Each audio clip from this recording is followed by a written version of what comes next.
Yo, what's up everyone? It's Vince Ashton Deodar back with another vlog. Today, I am going on an adventure at Pantalan Port here in Kawit, Medellin, Cebu. This place got hit by an earthquake and a typhoon recently, and we are here to check things out, share what's going on, of course, bring good vibes only. So, it's already morning, so let's go! A few moments later. So, let's go!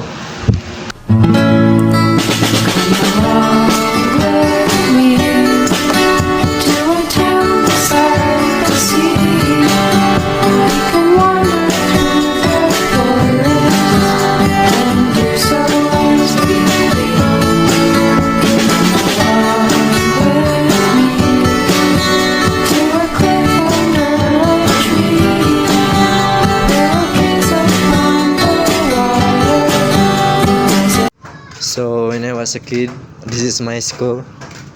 So I miss those old times. Come along with me.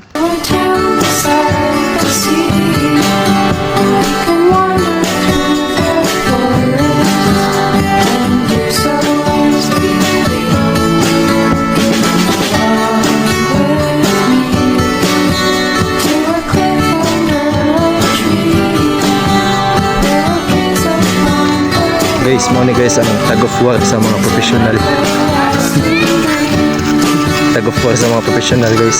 Tag-of-war.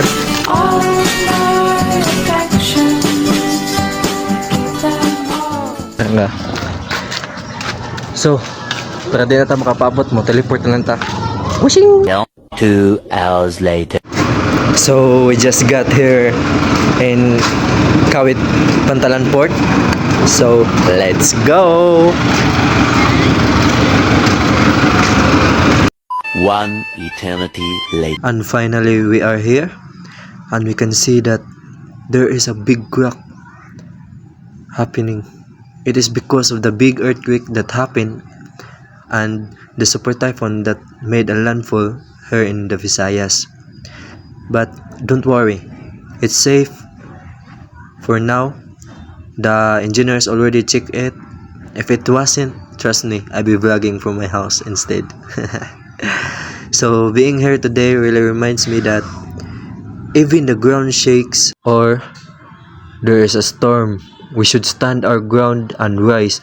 Even if there is a calamity happening, just always be prepared and always to pray to our God that our families and our people around us are safe.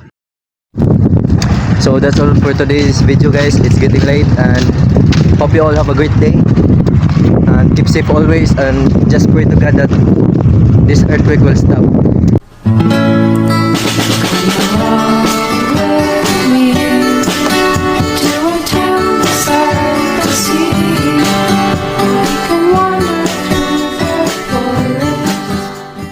One eternity later.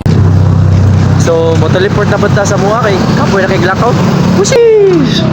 So, we just got home safe, and so thank you for watching my video again, and so God bless you all. Keep safe.